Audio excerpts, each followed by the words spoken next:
이렇게 오늘 그 한 2시간 정도 전에 권성동 대표가 그 승복과 관련된 발언을 했어요. 네, 봤어요. 네, 네. 쌀로 밥 짓는 얘기를 왜 하는 거죠? 아니, 헌재 재판은 당연히 받아들여야죠. 그 판단은. 네, 그거 네. 기자회견까지 그러니까 얘기하니까. 그래서 얘기를 한 게 지금 이제 이래서 더 국민들이 불안하게 만드는 요소인 것 같아요. 갑자기 권성동이 왜 이런 얘기를 그 전략기획위원장님께서 어떻게 판단하십니까? 그 쌀로 밥 짓는 얘기인데 제가 답변을 해야 됩니까?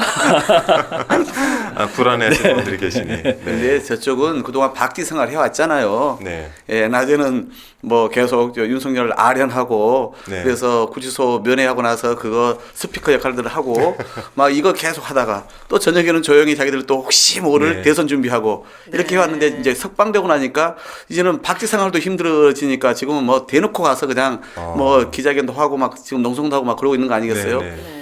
그런데 자기들이라고 만약에 그러면 법원을 다 자기들은 인정 못하겠다.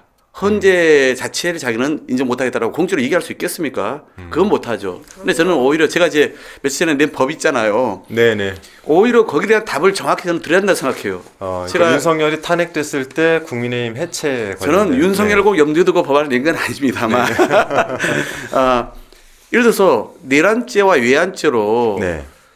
대통령이 파면되거나 또는 형이 확정된 경우에는 그 대통령 속한 정당에게 책임을 물은 게 이게 연좌제입니까? 그렇죠. 이걸 가지고 지금 다들 윤상현부터 저를 막 공격하던데 납득되지 않아요.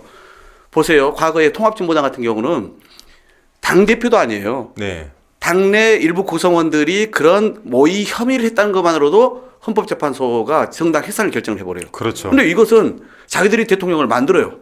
그리고 나서 지금은 공동으로 국정을 운영해요. 네. 지금도 1호 당원이에요. 네. 이 중차대한 그런 영향력을 절대적으로 행사하고 있는 사람이 있는 정당인데 파면됐고 또 나중에 내란죄로 최종 형이 확정됐는데 그렇죠. 우리는 아무 책임 없어요. 그냥 국민들에게 고개 한번 숙이면 끝입니까? 선거에서 우리가 알아서 심판받으면 되죠. 이러면 되는 거예요. 법적 책임도 물어야 돼요. 그래서 제가 네. 그런 정당은 현재 법상으로는 그 정당의 해산을 청구할 수 있도록 되어 있어요. 네네. 그런데 저는 이것을 청구의 주체는 정부만 할 수 있잖아요. 법무부가. 네. 그래서 이것을 의무적으로 헌법재판소에 청구해라.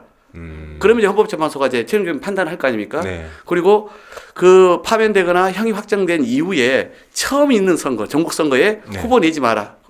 그렇게 책임을 물어야 되는 거 아니에요? 그래야 다시는 이런 내란 같은 네. 국가적 정말 이 황당무계하고 절대 있어서는 안 될 일들이 반복하지 않죠. 네. 재발하지 네. 않게끔 하려면 그런 정도 책임을 물어야 되는데 그런 거에 대한 답을 줘야지 말씀처럼 쌀로 밥 짓는 얘기 해본들 무슨 의미가 있습니까?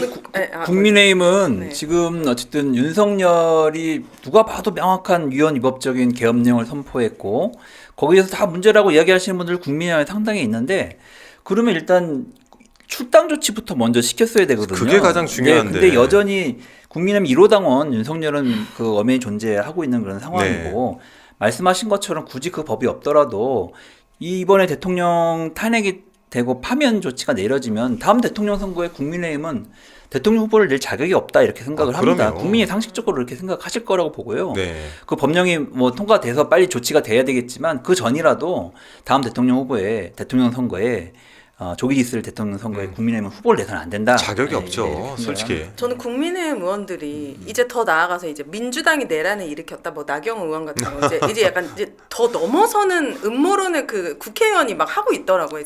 그리고 헌법재판소를 대놓고 폭력적으로 이름을 외웠다. 그건 모래로 밥 짓는 얘기죠. 네, 네. 뭐 장동혁 의원인가 아무튼 엄청 폭력적인 언사를 하고 근데 이 사람들이 왜 그럴까? 왜냐면 어쨌든 대한민국 아직 여당인데 근데 제가 엊그저께 이병철 변호사님이랑 분과 같이 방송을 하면서 알게 된 것이 이 국민의힘이 신천지와 윤석열이 신천지를 만나고 정광훈과 네. 접촉하고 이렇게 되면서 당원의 성격이 완전 바뀌었다는 거예요. 과거의 당원이 아니라 지금 이제 호소해야 되는 당원이 바뀌었다. 네, 사이비 종교나 정광훈을 옹호하는 그런 분들이나 그런 사람들의 당원으로 대부분 이제 바뀌다 보니까 네. 그들이 당원에게 이렇게 인정받지 못하면 경선이나 이런 데 계속 다 떨어질 거 아니겠습니까? 그러니까 결국에는 그런 극우적인 발언. 그러니까 반대로 얘기하면은 이 사람들은 국민을 생각하는 마음 단 1도 없고 자신들의 그 밥그릇 어떻게 하면 경선에 내가 다시 한번 국회의원 할 수 있을까 이 생각에 몰두해서 말도 안 되는 음모론을 저렇게 얘기하고 있구나. 그러니까 민낯이 완전 드러났다. 저쪽에 지금 최근 튀는 정치인들 다 보세요. 네. 예를 들어 윤상현, 윤상현, 나경원, 정광훈이라는 네. 분이 목사가 네. 목사라고 해야 네. 되나요? 네. 이런 정광훈 씨가 예, 네. 거룩한 주의라 참 목사라는 네. 이름도 네. 붙여주기가 참 아까운데 정광훈 씨가 뭐라고 그랬냐면 당신은 대통령 감이 될 수 있어 이렇게 얘기했어요. 그러니까 지금 막 그렇죠, 피를 맞은 그렇죠. 거예요. 그래서 정광훈 쪽에서 그쪽에 5만 표의 당원을 갖고 있다는 얘기가 있지 않습니까? 그러니까 그런 거 다 의식을 하는 거죠. 그렇죠. 네. 그러니까 뭐 지금 뭐 박수영 5일 단식하고 뭐 아이고 하고 실려가는데 다음번 부산시장 도전. 윤상현은 지난번에 당대표 나오려다가 아예 그냥 네네. 뭐 한참 밑돌았잖아요. 이제 뭔가 좀 해보려고 하는 그런 자기의 정치적 목표를 이런 그렇죠. 국가적인 중대한 헌법재판을 가지고 이용해서 되겠습니까? 이걸 또 기회로 보는 거죠. 당권을 잡아보겠다. 그러니까요. 네. 오직 그 생각뿐이라는 거를 네. 혹시나 했는데 역시나 알게 네. 된 계기가. 그럼 하나 이제 쌀로 밥 짓는 질문을 네, 드려보면은 네. 윤석열